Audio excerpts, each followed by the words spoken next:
আজকে যে সত্যি ঘটনাটা শোনাবো সেটা 1996-এর কর্ণাটকের চিত্রদুর্গ বলে একটা শহর, সেখানকার একটা ঘটনা। সন্ধেবেলায় একটা মেয়ে, তার নাম দিব্যা, ছিল নাইট ডিউটি।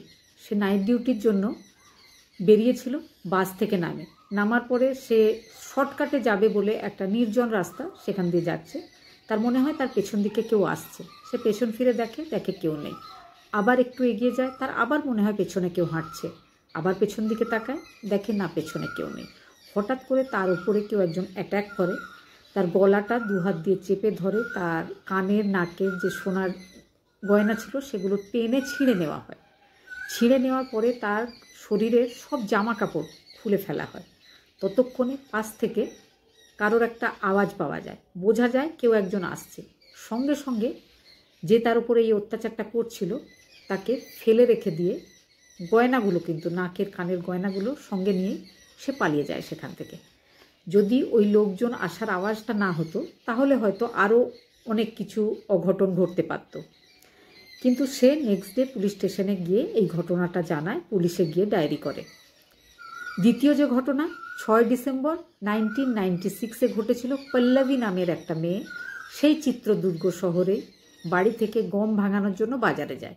গম ভাঙানো হয়ে যাওয়ার পরে সে কিন্তু আর বাড়ি ফেরেনি।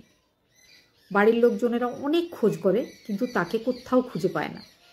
নেক্সট ডে তারা পুলিশ স্টেশনে যায়, পুলিশকে খবর দেয়, মিসিং ডায়েরি করে। পুলিশ জিজ্ঞেস করে যে তোমরা কালকে আসোনি কেন, যখন মেয়ে হারিয়ে গেল তখন আসোনি কেন? তারা বলে আমরা নানা রকম চিন্তা করেছিলাম, আমরা ভেবেছিলাম হয়তো মেয়ে কারোর সাথে পালিয়ে গেছে, এই ঘটনাটা যদি বাইরে জানাজানি হয় তাহলে খুব বদনামি হবে, ইত্যাদি ইত্যাদি, এইসব ভেবে আমরা আসিনি। আজকে যখন দেখলাম না, মেয়ের কোনো খবর পাওয়া যাচ্ছে না, বা আমাদের মেয়ে কারোর সাথে কোনো এই ধরনের সম্পর্কও ছিল না যে সে পালিয়ে যাবে, তো এই ব্যাপারটা যখন সিওর হয়ে গেছে তখন আমরা পুলিশ স্টেশনে এসেছি। পুলিশ নেক্সট ডে কিন্তু তাকে একটা, ওই জায়গাটার বাইরে একটা ভাঙা পোড়ো কারখানা ছিল, সেখানে পল্লবীকে পড়ে থাকতে দেখা যায়। তার গায়েও কিন্তু একটাও জামা কাপড় ছিল না। তার নাকের কানের গয়নাগুলো সেই দিব্যার সাথে যেমনটা হয়েছিল ঠিক তেমনটাই তার সাথেও নাকের কানের গয়নাগুলো জোর করে ছিঁড়ে নেওয়া হয়েছিল। তো বডিটা পুলিশ দেখতে পায়। পুলিশ কিন্তু এবার ভাবতে শুরু করে যে আগের ঘটনা আর এই ঘটনার মধ্যে অনেক কিছু মিল রয়েছে। যে বা যারা এই ঘটনাটা এই মেয়ে দুটোর সাথে ঘটিয়েছে তারা কিন্তু একই রকমভাবে কানের নাকের গয়না জোর করে ছিঁড়ে নিচ্ছে। আর দুজন ভিকটিমেরই শরীরে একটাও জামা কাপড় ছিল না। পুলিশের যে খবর দেওয়ার লোক থাকে সে খবর দেয় যে গীতা নামের আরও একটা মেয়ের সাথেও এই ধরনের ঘটনা ঠিক সন্ধেবেলায় ঘটেছিল, কিন্তু তারা পুলিশ স্টেশনে যায়নি। পুলিশ স্টেশন থেকে গীতা আর গীতার বাবার সাথে যোগাযোগ করা হয়, তাদেরকে ডাকা হয়। গীতার বাবা ছিল একজন গোয়ালা আর গীতা ছিল হোমগার্ড। হোমগার্ডের সদ্য সে চাকরি পেয়েছে। সে ডিউটি থেকে ফিরছিল সন্ধেবেলায়। ডেটটা ছিল 4 ডিসেম্বর 1996, সেই চিত্রদুর্গ এলাকারই ঘটনা। তো সে ফিরছিল, তার বাবার সাথে রাস্তায় দেখা হয়ে যায়। বাবা আর মেয়ে দুজনে একসাথে ফিরছিল। বাবার মনে হয় যে একটা ওষুধ কিনতে হবে, বাড়ি থেকে কিনে আনতে বলেছিল। সে ওষুধ কেনার জন্য একটা দোকানে দাঁড়িয়ে যায়। আস্তে আস্তে কিন্তু এগিয়ে যেতে থাকে তার মেয়ে গীতা। গীতার মনে হয় কেউ যেন তার পেছন পেছন হাঁটছে। সে দুবার পেছনে ফিরে তাকায়, দেখে কেউ নেই। হঠাৎ করে সে দেখে তার সামনে থেকে টুপি পরে কেউ একজন আসছে। তার মুখটা দেখা যাচ্ছে না। সে বুঝে যে সামনে থেকেই কেউ আসছে, তার মনে হচ্ছিল হয়তো পেছনে আওয়াজটা। সে একটু এগিয়ে যেতেই আবার যখন পেছন ফিরে তাকায় তখন দেখে যে যে টুপি পরে তার সামনে দিয়ে গেল সে আবার পেছন দিয়ে তার পেছন পেছন আসছে। হঠাৎ করে সে তাকে ধাক্কা মেরে ফেলে দেয়। গীতার কানের আর নাকের যে গয়না সেটা জোর করে ছিঁড়ে নেয়। গীতা কিন্তু বোঝে যে বাবা তো খুব বেশি দূরে ছিল না, নিশ্চয় বাবা পেছনেই রয়েছে। কতটা তার জোর ছিল, সে চিৎকার করে। সেই চিৎকার গীতার বাবা শুনতে পায়। গীতার বাবা তাড়াতাড়ি সাইকেল নিয়ে এগিয়ে আসে, ব্যাপারটা দেখতে পায় যে মেয়ে মাটিতে পড়ে রয়েছে, তার উপরে একটা পুরুষ মানুষ।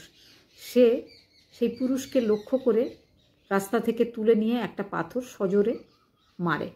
মারতেই তার কপালে লেগে যায়। আর কপালে লাগার সঙ্গে সঙ্গে সে কিন্তু গীতাকে ফেলে রেখে ছুটে পালিয়ে যায়। তো এই ঘটনাটা পুলিশ স্টেশনে গিয়ে গীতা আর গীতার বাবা বলে। পুলিশ গীতাকে জিজ্ঞেস করে যে তুমি পুলিশ স্টেশনে আসোনি কেন এই ব্যাপারটা জানাতে। গীতা আর গীতার বাবা দুজনেই বলে যে তারা ভয় পেয়েছিল ব্যাপারটা কাউকে জানাতে, তারা চেপে যেতে চাইছিল সম্মান নষ্ট হবে বলে। গীতা পুলিশকে বলে আমি যখন পড়ে যাই আর সেই ছেলেটা আমার উপরে ছিল তখন আমি চেষ্টা করছিলাম ওর চুলটা ধরার, তখন ওর টুপিটা খুলে যায়, তখন আমি ওর চেহারাটা দেখেছিলাম আর ওই চেহারা আমি কোনো দিন ভুলতে পারবো না। আমি অনেক চেষ্টা করছিলাম কিন্তু ওর চুলটা মুঠো করে ধরতে পারছিলাম না, খুব ছোট করে কাটা ছিল তার চুল, আমি তাকে খুব ভালোভাবে চিনি। পুলিশ বলে যে তোমাকে যদি ওই চেহারাটা আবার দেখানো হয় তুমি কি চিনতে পারবে? তখন গীতা বলে আমি একজন হোমগার্ড, কিছুদিন আগেই 26 জানুয়ারির প্যারেড হচ্ছিল, প্যারেডের যে প্র্যাকটিস হচ্ছিল সেই সময় আমি ওই ছেলেটাকে দেখেছি, আমার মনে হয় যে ওই দুটো সেম চেহারা ছিল। তো ওই ছেলেটাকে যদি আমি আবারও দেখতে পাই তাহলে কিন্তু আমি চিনতে পারবো। পুলিশের খুব সুবিধা হয়, পুলিশ 26 জানুয়ারির প্যারেডের প্র্যাকটিসের দিন কে কে প্র্যাকটিস করছিল সেটা সেই ডিপার্টমেন্ট থেকে জানতে চায়। সেই ডিপার্টমেন্ট থেকে জানানো হয় যে 4 জন নতুন ছেলে ছিল যারা নতুন কনস্টেবল পদে যুক্ত হয়েছে, তাদের প্র্যাকটিস হচ্ছিল সেদিন, আর বাকি পেছন দিকে পুরনো জনেরা ছিল। প্রথম লাইনে দাঁড়িয়েছিল এটা গীতা বলেছিল। তো সেই 4 জনকেই ডেকে পাঠানো হয়। 4 জনের মধ্যে 3 জন চলে আসে, 3 জনকে দেখে গীতা কিন্তু জানায় যে এই 3 জনের নয়। তো 3 জনকে জিজ্ঞেস করা হয় যে 4র্থ জন কোথায়, তারা বলে সেও আসছে সাইকেলে করে। কিছুক্ষণ পরে সে যখন এসে ঢোকা মাত্রই গীতা বলে হ্যাঁ এই ছিল। সে একটু অবাক হয়ে যায়, কিন্তু পুলিশ তাকে সমস্তটা যখন জানায় সে তখন বলে যে এই মেয়েটা আমার প্রেমিকা, আমার উপর রেগে রয়েছে, সেই জন্য আমাকে মিথ্যা একটা কেসে ফাঁসাতে চাইছে। পুলিশ অবাক হয়, গীতা তো অবাক হয়, কিন্তু গীতা একটু বুদ্ধিমানী দেখায়। গীতা পুলিশকে বলে যে আমি যদি এর প্রেমিকা হই তাহলে এর কাছে আমার নামটা জিজ্ঞেস করুন। তো সেই ছেলেটাকে যখন জিজ্ঞেস করা হয় যে তোমার প্রেমিকার নামটা বলো, তো ছেলেটা কিছুই বলতে পারে না। তারপর যেটা জানা যায় ছেলেটার নাম হচ্ছে উমেশ রেড্ডি। উমেশ রেড্ডি ভীষণ ভালো ব্যবহারের একজন মানুষ, কারোর সাথে ঝগড়া করে না, গালাগালি দেয় না, অ্যালকোহল নেয় না, কোনো রকম নেশা নেই তার। কিন্তু তার যে সহকর্মী বা তার সঙ্গে ট্রেনিংয়ে যারা রয়েছে তারা সবাই বলে যে তাদের প্রত্যেক দিন 6টা থেকে 8টা পর্যন্ত একটা অফ থাকে, সেই সময় যার যেখানে ইচ্ছা সে ঘুরতে যেতে পারে। তো বেশিরভাগ ছেলেই একসাথে গ্রুপ বানিয়ে কোথাও ঘুরতে যায়, কিন্তু উমেশ রেড্ডি সব সময় একা কোথাও যায়, কোনো দিন সে কাউকে সঙ্গে নিয়ে যায় না, কেউ জানে না যে সে কোথায় যায়, কিন্তু প্রত্যেক দিন সে 6টার সময় একা কোথাও একটা যায় আর 8টার সময় সে ফিরে আসে। যখন উমেশ রেড্ডির যারা সহকর্মী বা তার সঙ্গে যারা ট্রেনিং করছিল তাদেরকে জিজ্ঞেস করা হয়, তো সবাই নানা রকম কথা বলতে বলতে একজন এটাও বলে যে 4th ডিসেম্বর সে যখন গেছিল সে একদম ঠিক ছিল, যখন ফিরে এসেছিল তার কপালে একটা গভীর কাটা দাগ ছিল। সেই কাটা দাগটার ব্যাপারে তাকে জিজ্ঞেস করা হলে সে বলে যে টেবিলের কোণা তার মাথায় লেগে গেছে, তাই জন্য কেটে গেছে, রক্ত বেরিয়েছে। এবার পুলিশ বুঝতে পারে ওটা আসলে গীতার বাবা যে পাথর দিয়ে তার দিকে ছুঁড়েছিল সেই আঘাতটা তার কপালে লেগেছিল, সেই আঘাতটাকেই সে বন্ধুদেরকে এসে বলেছিল যে টেবিলের কোণাটা লেগে গেছে। পুলিশ এবার উমেশ রেড্ডির ব্যাপারে তদন্ত শুরু করে। উমেশ রেড্ডির কোয়ার্টারে যায় পুলিশ। কোয়ার্টারে গিয়ে পুলিশ অবাক হয়ে যায়, সেখানে মেয়েদের ইনারওয়্যার পাওয়া যায় অসংখ্য। এমন মনে হচ্ছিল যেন তার সাথে আরও 10-12খানা মেয়ে থাকে। তাকে পুলিশ জিজ্ঞেস করে এই ইনারওয়্যারগুলো নিয়ে তুমি কি করো? তো সে বলে এটা আমার শখ, আমার খুব ভালো লাগে, এগুলো আমি একসাথে জড়ো করি আর আমি রোজ রাত্রেবেলায় এগুলো পরে ঘুমাই, তবেই আমার ঘুম আসে। তদন্ত করতে পুলিশ যায় তার গ্রামে। চিত্রদুর্গ থেকে কিছুটা দূরেই বাসাপ্পা নামে একটা গ্রাম ছিল, সেখানেই ছিল তার বাড়ি। সেখানে তার 3 ভাই ছিল, বাবা ছিল, বাবা একজন মাতাল, সবাই চাষবাসের কাজ করত। সেখান থেকে জানা যায় যে সে ছোটোবেলা থেকেই যখন সে স্কুলে যেত মেয়েদের পেন্সিল, রাবার, খাতা, রুমাল ইত্যাদি চুরি করে নিয়ে আসতো আর নিজের বাড়িতে রেখে দিত।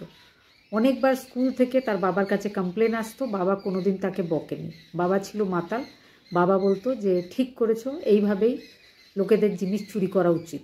সে যখন বড় হয় তো পড়াশোনা করেছিল কিন্তু লোকেদের গরু, ছাগল ইত্যাদি চুরি করত, চুরি করে সেগুলো বাজারে বিক্রি করে দিত।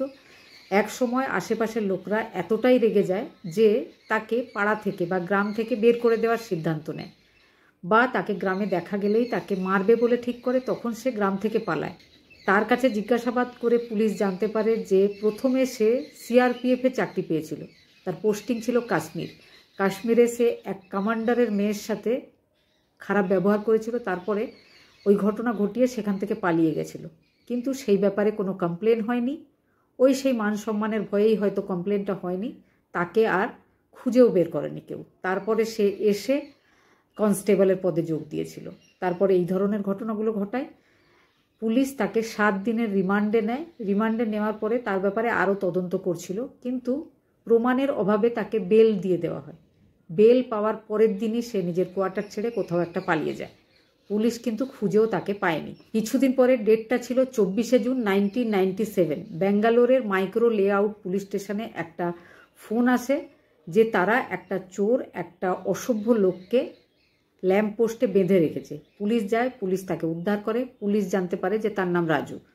তারপরে যখন তার কাছে জিজ্ঞাসাবাদ হয়, আশেপাশের মহিলারা বলে সে 2-3 জন মহিলার বাড়িতে জোর করে ঢোকার চেষ্টা করেছে।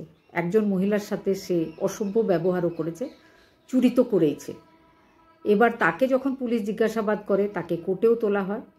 তো তার কাছে জিজ্ঞাসাবাদের পরে জানা যায় যে 18 জুন সে বিনা নামের একটা মেয়ের সাথে কুকর্ম করে। 14 জুন পেনিয়া বলে একটা জায়গাতে সে সন্ধ্যা নামের এক মহিলার সাথে খারাপ ব্যবহার করে।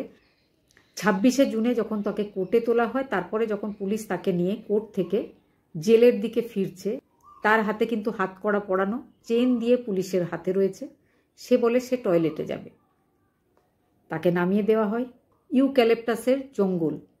পুলিশের হাতের সাথে তার চেন বাঁধা রয়েছে। সেই ইউক্যালিপটাসের জঙ্গলে ছুটে আবার কোথাও হারিয়ে যায়। পুলিশ তাকে খুঁজে পায়নি। চিত্রদুর্গ পুলিশ স্টেশনের সাথে মাইক্রো লেআউট পুলিশ স্টেশন ব্যাঙ্গালোরের যোগাযোগ হয়। দুটো ব্যাপার যখন ডিসকাস হয়, দুটো পুলিশ স্টেশন যখন অপরাধীদের ফটো মিলিয়ে দেখে, একজন রাজুর, অন্যজন উমেশ রেড্ডির, তখন বুঝতে পারে যে অপরাধীটা সেম। চিত্রদুর্গ পুলিশ ব্যাঙ্গালোর পুলিশের কাছে জানতে পারে যে সে পুলিশের কাস্টাডি থেকে পালিয়ে গেছে।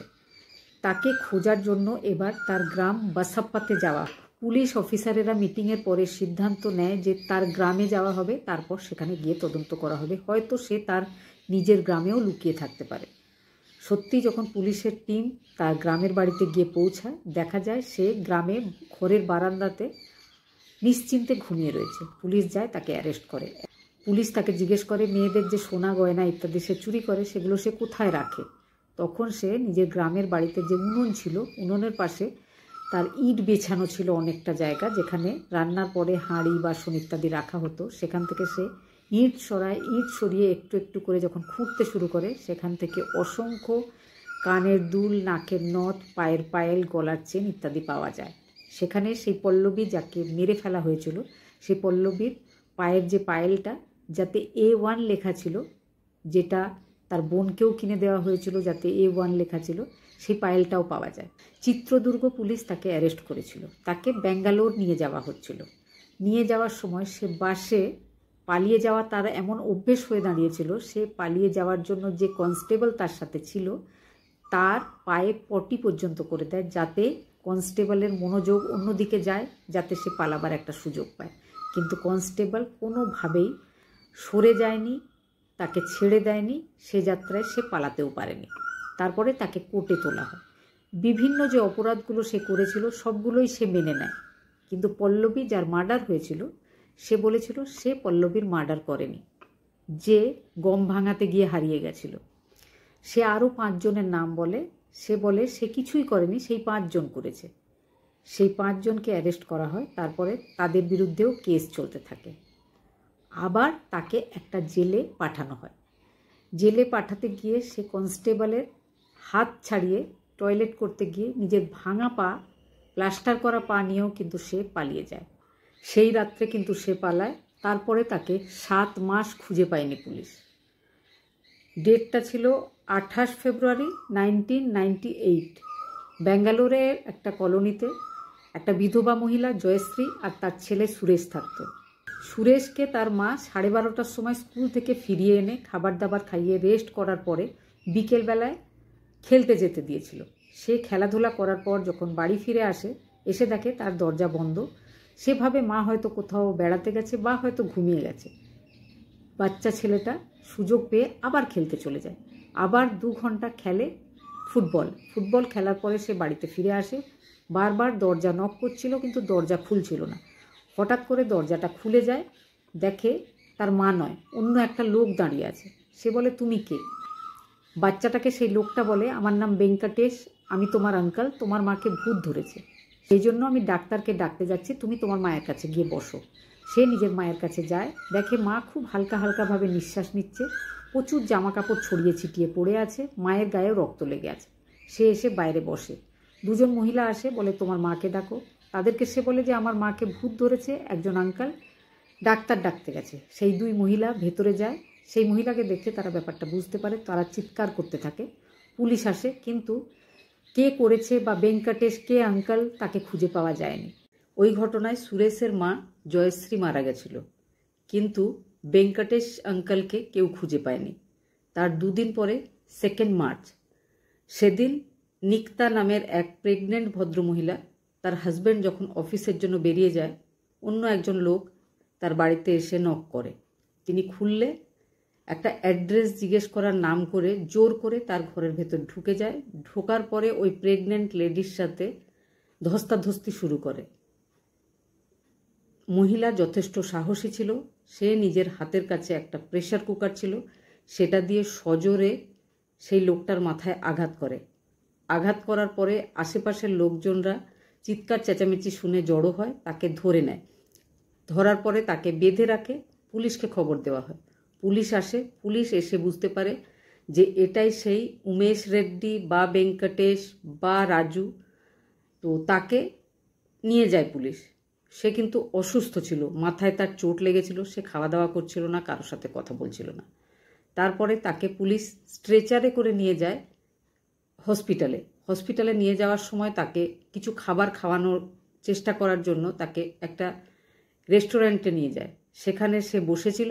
বসে থাকার পরে আবার প্রত্যেকবার যেমন সে করে, সেবারও সে করেছিল। সে বলে যে সে টয়লেট যাবে। সে অসুস্থ ছিল, আর আমাদের এখানকার যে আইন ব্যবস্থা এই রকমই, তাকে আবারও টয়লেট যেতে দেওয়া হয়। সে আবার পালিয়ে যায়। সে মোট 4 বার পালিয়েছিল। তারপরে পুলিশ কিন্তু তাকে খুঁজছিল। হঠাৎ করে ওই যে পুলিশকে খবর দেওয়ার কিছু লোক থাকে, তো সেই রকম একজন লোক এবারে কিন্তু সোজা নর্মাল পুলিশ স্টেশনে নয়, এসপির অফিসে গিয়ে জানিয়েছিল যে একটা সেলুন আছে সেখানে সে চুল কাটতে এসছে। এসপির অফিস থেকে পুলিশ স্টেশনে বলা হয়, পুলিশের টিম সেখানে যায়, কিন্তু সেলুনে জানানো হয় যে এক্ষুনি উমেশ রেড্ডি চুল কেটে সেখান থেকে চলে গেছে। পুলিশ টিম কিন্তু জানতো যে কাছেই রেলওয়ে স্টেশন, তাহলে চুল কাটার পরে সে সেখানেই গিয়ে থাকবে পালিয়ে যাওয়ার জন্য। পুরো টিম সেখানে চলে যায়। যাওয়ার পরে সে ট্রেনেই ছিল, তাকে ঘিরে ধরে অ্যারেস্ট করা হয়। এবারে কিন্তু আর সে পালাতে পারেনি। তারপরে কোর্টে বিচার শুরু হয়। অসংখ্য কেস ছিল তার নামে, তার মধ্যে বেশিরভাগ মহিলাই কিন্তু ন্যায় পায়নি প্রমাণের অভাবে। ফাতেমা নামের একজন মহিলা ছিল, সে তাকে চিনেও ফেলেছিল, কিন্তু তারপরে সেই ফাতেমার সাথে সে এমন এক ঘটনা ঘটিয়েছিল যে ফাতেমা তারপর থেকে মানসিক ভারসাম্যহীন হয়ে যায়। সে ধীরে ধীরে সব ভুলে যায়, উল্টোপাল্টা কাজকর্ম করতে থাকে। সে তারপর থেকে একরকম পাগল হয়ে গেছিল। তার সাথে এত বর্বরতাপূর্ণ ঘটনা ঘটাবার পরেও কোর্টে গিয়ে কিন্তু সেটা প্রমাণ করা যায়নি, তার জন্য তাকে শাস্তিও দেওয়া যায়নি। কিন্তু জয়শ্রী রেপ অ্যান্ড মার্ডার কেসে তাকে মৃত্যুদণ্ডে দণ্ডিত করা হয়। সাইকোপ্যাথ, রেপিস্ট অ্যান্ড কিলার উমেশ রেড্ডি মোট 18খানা রেপ আর মার্ডার করার কথা নিজের মুখে স্বীকার করেছিল। কোর্টে যায় মাত্র 9খানা কেস, তার মধ্যে বেশিরভাগটাই প্রমাণ করা যায়নি। 2006 সালে তাকে জয়শ্রী রেপ অ্যান্ড মার্ডার কেসের জন্য মৃত্যুদণ্ডে দণ্ডিত করা হয়। এখন সে জেলেই রয়েছে। সে পেরোলের জন্য আবেদন করতেই থাকে, কিন্তু সেই আবেদন মাঝে মধ্যেই খারিজ করে দেওয়া হয়, কারণ এখন মনে করা হচ্ছে যে তাকে কোনোভাবেই জেলের বাইরে বেরোতে দেওয়া হবে না। শেষবার যখন পুলিশ সে যেখানে থাকতো সেখানে গেছিল, সেখান থেকে মোট 4 কেজি সোনাদানা, 2 লাখ টাকা আর অসংখ্য সেই আগের মতোই মহিলাদের ইনারওয়্যার পাওয়া যায়। সে আসলেই একজন মানসিক রোগগ্রস্ত রেপিস্ট আর কিলার।